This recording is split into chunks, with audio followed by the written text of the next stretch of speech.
बिस्मिल्लाहिर्रहमानिर्रहीम अस्सलाम वालेकुम। क्वालिटी एजुकेशन के प्लेटफॉर्म पे मैं आपको खुशामदीद कहता हूँ।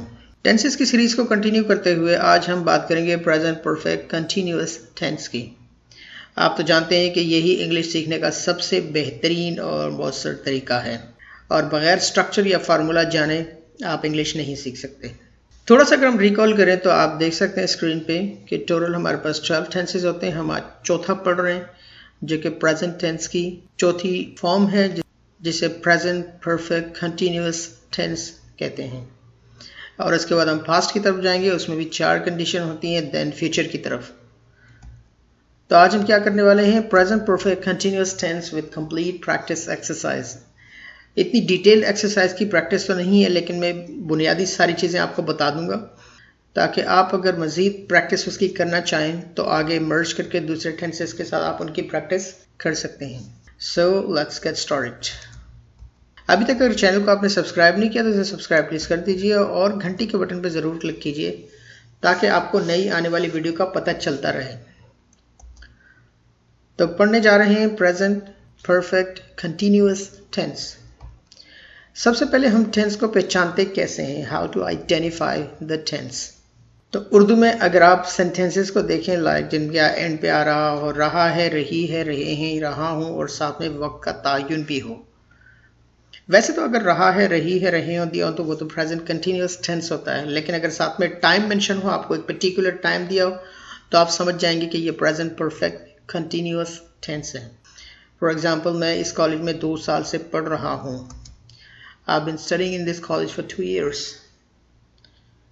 तो अगर आप यहाँ देख लें तो 2 साल से फॉर 2 years ये इस टेंस की एक पहचान है जिससे आप इसको पहचान सकते हैं, जहाँ पे एक पर्टिकुलर टाइम या पॉइंट जो है ना वो इसके अंदर दिया होता है। बाज़ जगह नहीं भी दिया होता, खाली पॉइंट दिया होता, आप उसे समझ जाते हैं और इसके फार्मूले से भी आप इसको समझ जाते हैं। जैसे इस्तेमाल किया, I have been studying in this college. अगर आप यहाँ से 2 साल से हटा दें और बच जाए मैं इस कॉलेज में पढ़ रहा हूँ तो ये प्रेजेंट कंटिन्यूअस टेंस होता है, लेकिन उसका स्ट्रक्चर फार्मूला मुख्तलिफ हो जाएगा। तो इसीलिए मैं आपको इंडिविजुअल टेंसेस पढ़ा रहा हूँ ताकि आपको इन चीज़ों का पता चलता रहे। फार्मूला क्या होता है, सबसे पहले सब्जेक्ट। तो अगर पिछली वीडियोस आपने देखी हैं तो आप रिपीटेडली ये चीज़ें देख रहे होंगे, सब्जेक्ट, वर्ब एंड ऑब्जेक्ट और इस तरह की चीज़ें क्या होती हैं। तो यहाँ लगेगा सब्जेक्ट, हैज़ एंड हैव आप पीछे इस्तेमाल कर चुके थे, उनके साथ बीन का इजाफा होगा, वर्ब की फर्स्ट फॉर्म इस्तेमाल होगी और उसके साथ ING लगेगा, फिर ऑब्जेक्ट लगाएंगे, यहाँ सिंस और फॉर का इस्तेमाल होगा और उसके बाद टाइम जो है ना वो दिया जाएगा आपको। तो ये सारी चीज़ें एक सेंटेंस में आपको मिलेंगी। अब हैज़ एंड हैव बीन कहाँ इस्तेमाल होंगे, हैज़ बीन किधर लगेगा और हैव बीन कहाँ लगेगा, तो इसके डिफरेंस को ज़रा देखना। ये तो बहुत ही आसान है, चूँकि पिछली वीडियो में मैं आपको प्रेजेंट परफेक्ट टेंस में मैं आपको ऑलरेडी बता चुका हूँ कि हैज़ कहाँ लगना है और हैव कहाँ लगना है। तो सेम ही है, वहाँ पे खाली उसके साथ बीन का इजाफा हो जाएगा। तो चलो थोड़ा सा रिकॉल कर लेते हैं। अगर आपके पास सब्जेक्ट हो he, she, it and third person singular तो वहाँ पे आप लगाएंगे हैज़ बीन। अगर आपके पास सब्जेक्ट हो I, we, you, they and third person plural तो वहाँ पे आप हैव बीन का इस्तेमाल करेंगे। अब बात करेंगे सिंस एंड फॉर की। सिंस कहाँ इस्तेमाल होता है और फॉर कहाँ इस्तेमाल होता है, क्योंकि आपके लिए नया है यहाँ पे। तो हम इंडिविजुअली एक एक को देखते हैं। सबसे पहले हम देखेंगे यूजेस ऑफ सिंस। सिंस का इस्तेमाल आप कहाँ करते हैं, since is use with a particular और स्पेसिफिक पॉइंट इन टाइम। अगर एक पर्टिकुलर, एक खास या एक स्पेसिफिक पॉइंट हो उस टाइम के अंदर तो वहाँ पे हम सिंस इस्तेमाल करते हैं। मीन्स कि आपको टाइम का पता हो, आप फिगर आउट कर सकें कि किस टाइम की बात हो रही है। For example, since 2015। अगर आपसे कोई कहता है कि सिंस 2015, वो कहता है कि I have been studying in this college since 2015 या I have been working in this company since 2015, तो आप समझ जाएंगे हाँ अभी तो 2020 चल रहा है, तो ये 5 साल की बात कर रहा है। तो इसीलिए आपने सिंस लगा दिया, फॉर नहीं लगाएंगे। इस तरह सिंस मंडे, अगर डेज ऑफ द वीक आते हैं तो उनके साथ भी सिंस लगता है। कहेगा सिंस मंडे, आप समझ जाएंगे हाँ ये मंडे की बात कर रहा है। सिंस मॉर्निंग, अगर कोई आपसे कहता है आज, कहता है कि since morning, it has been raining since morning, सुबह से बारिश हो रही है, तो आप समझ जाएंगे अच्छा सुबह से बात करें तो शाम हो गई है। So you know the particular time. Since 5 PM, अगर रात के 10 बजे वो आपसे कहता है since 5 PM, I been wearing for you since 5 PM, मैं 5 बजे से आपका इंतज़ार कर रहा हूँ, I been wearing for you since 5 PM, आप समझ जाएंगे हाँ इसको 5 घंटे हो गए मुझे मेरा वेट कर रहा है। तो इस तरह की सिचुएशन हो तो वहाँ पे सिंस का इस्तेमाल होता है, जब पर्टिकुलर और स्पेसिफिक पॉइंट इन टाइम जो है वो दिया होता है। अब देखते हैं फॉर कहाँ इस्तेमाल होता है। अमाउंट ऑफ टाइम और स्पेस, यहाँ सिर्फ टाइम या स्पेस की बात की जाती है। अगर ओनली टाइम मेंशन हो, जस्ट टाइम कि कितना घंटे, कितने मिनट, कितने दिन, कितने साल, कितने महीने, तो वहाँ पे आप फॉर का इस्तेमाल करते हैं। एग्जाम्पल्स, फॉर मैनी आवर्स, कई घंटों से। He has been sleeping for many hours, वो कई घंटों से सो रहा है। For several days, I am not feeling well for several days, मैं कई दिनों से अच्छा महसूस नहीं कर रहा हूँ। तो देखिए आप आवर्स देख लें, डेज देख लें, या कोई ख़ास टाइम नहीं बता रहा, कह रहे कई घंटों से, आपको मतलब ये नहीं बताया कितने घंटे।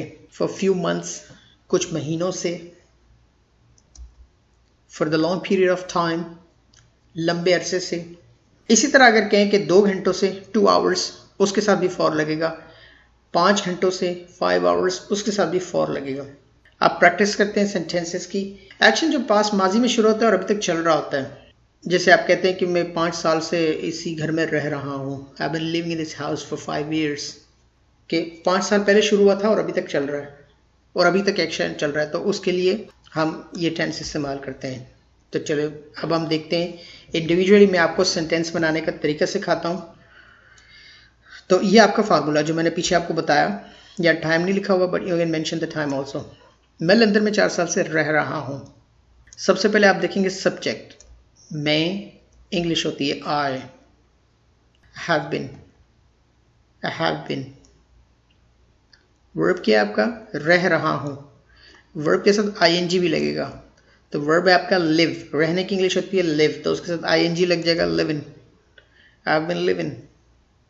ऑब्जेक्ट क्या आपका, लंदन में, की इंग्लिश होती है इन, इट्स अ प्रपोजिशन, तो इन लंदन। सिंस फॉर लगेगा, 4 साल से, कोई स्पेसिफिक टाइम नहीं दिया हुआ, कहा 4 साल से, नहीं बताया कि सन 1990 से, 80 से, कितने से। फॉर लगा दिया आपने, 4 years, 4 साल, 4 years। I've been living in London for 4 years. Yeah, I've been living in New York for 4 years. I've been living in Karachi for 4 years. Whatever. ये आपका सेंटेंस कंप्लीट हो गया। Emphasizing length of time. Length. मेरा दोस्त 6 घंटे से काम कर रहा है, यहाँ से थोड़ा मिसिंग है, लेकिन आप समझ गए होंगे मेरा दोस्त 6 घंटे से काम कर रहा है। तो सब्जेक्ट आपका क्या है, मेरा दोस्त, इसकी इंग्लिश होती है माय फ्रेंड। हैज़ बीन लगेगा, एक ही दोस्त की बात हो रही है, हस्बैंड। वर्ब है, काम कर रहा है, वर्क, आईएनजी लगेगा, वर्किंग। ऑब्जेक्ट, उसके बाद नेक्स्ट है सिंस एंड फॉर। 6 घंटे से, अगेन कोई पर्टिकुलर टाइम आपको नहीं दिया, फॉर लगा देंगे। 6 घंटे से, 6 hours। My friend has been working for 6 hours। वो इस इम्तिहान के लिए 3 हफ्तों से तैयारी कर रहे हैं। सब्जेक्ट है आपका वो, इंग्लिश होती है दे के साथ होता है हैव, ऑब्वियसली आप लगा देंगे हैव बीन। वर्ब है, वर्ब की फर्स्ट फॉर्म प्लस आईएनजी, जो कि है तैयारी करना, प्रिपेयर, आईएनजी लग जाएगा, प्रिपेयरिंग। ऑब्जेक्ट आपका क्या है, इम्तिहान के लिए, फॉर दिस एग्जाम, इस इम्तिहान के लिए, सॉरी, फॉर दिस एग्जाम। उसके बाद लगना है सिंस फॉर, यहाँ भी ऑब्वियसली फॉर ही लगेगा, 3 हफ्तों से फॉर, 3 हफ्तों से 3 weeks। They have been preparing for this exam for 3 weeks. If action is happening temporarily, एक एक्शन टेम्परली हो रहा हो तो वहाँ पे भी आप इसका इस्तेमाल कर सकते हैं। Subject has been, have been, verb की first form plus ING plus object, since, for and time. अब यहाँ देखिए थोड़ा बड़ा सेंटेंस आ गया। मैं 3 सालों से फार्मेसी में काम कर रहा हूँ, लेकिन मुझे उम्मीद है कि जल्द ही नई मुलाजमत मिल जाएगी। मैं 3 सालों से फार्मेसी में काम कर रहा हूँ। सब्जेक्ट आपका हो गया मैं, जिसकी इंग्लिश होती है आई के साथ लगेगा हैव बीन। काम करना, वर्ब है आपका, जो कि पीछे भी आपने पढ़ा, वर्किंग, इस फार्मेसी में, इन दिस फार्मेसी। फॉर लगेगा अगेन, फॉर 3 सालों से, 3 years। ये आपका सेंटेंस कंप्लीट हो गया। I've been working in the pharmacy for 3 years. आप सेंटेंस के सेकंड पार्ट की तरफ चेक करें। लेकिन मुझे उम्मीद है कि जल्द ही नई मुलाजमत मिल जाएगी। लेकिन दोनों को जोड़ने के लिए कनेक्टिंग फैक्टर है लेकिन, जिसे कहते हैं इंग्लिश में बट। मुझे उम्मीद है, आई होप, ये प्रेजेंट इंडेफिनिट टेंस है कि जल्दी नई मुलाजमत मिल जाएगी।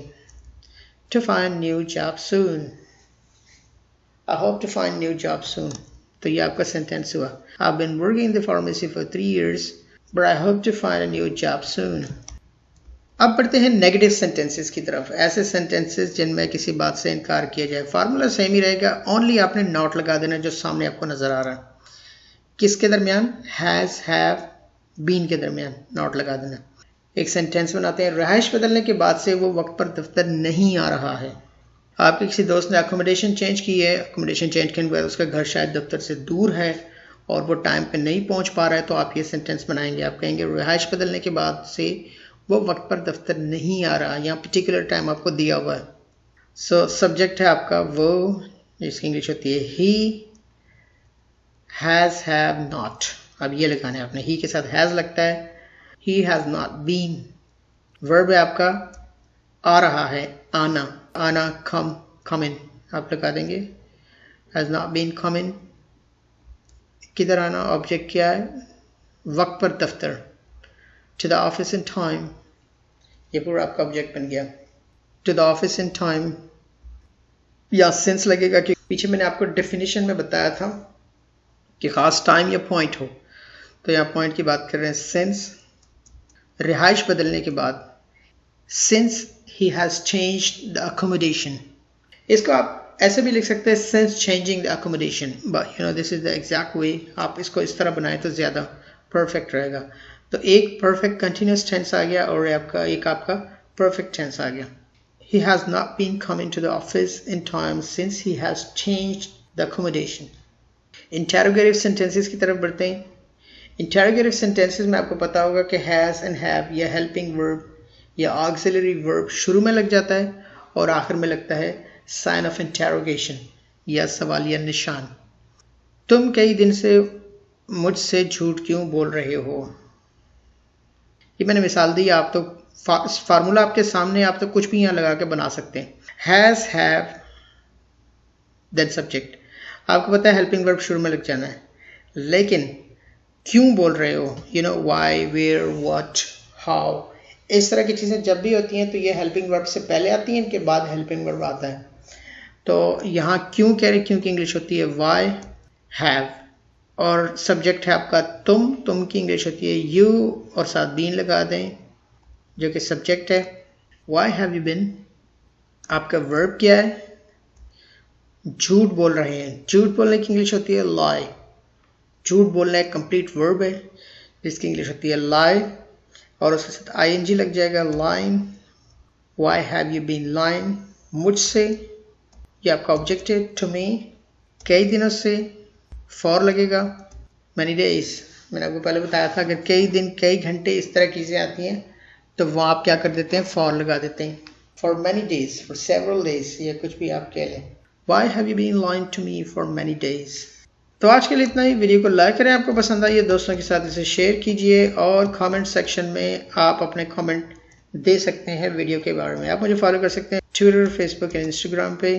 नेक्स्ट वीडियो के link right and left corner पे मौजूद हैं, आप क्लिक करके वहां जा सकते हैं। अगर आपने प्रोनाउंसिएशन सीखनी है इंग्लिश की तो आप मेरी दूसरी वीडियोस को देख सकते हैं। इसमें मैंने प्रैक्टिस टेस्ट आपको नहीं दिया जैसे मैं पिछले वीडियोस में देता था, क्योंकि आगे मैं आपको मर्ज करके चीज़ें सिखाऊंगा। आप चाहें तो मजीद सेंटेंसेस बना के इनकी प्रैक्टिस करते हैं। मेरे वीडियोस को देखते रहें, क्योंकि ये सिर्फ एंड ऑफ द सब्जेक्ट नहीं है, आगे और मैंने काफ़ी प्रैक्टिस मटेरियल रखा हुआ है। वीडियो देखने का बहुत शुक्रिया। मिलते हैं नेक्स्ट वीडियो में। अल्लाह हाफिज़।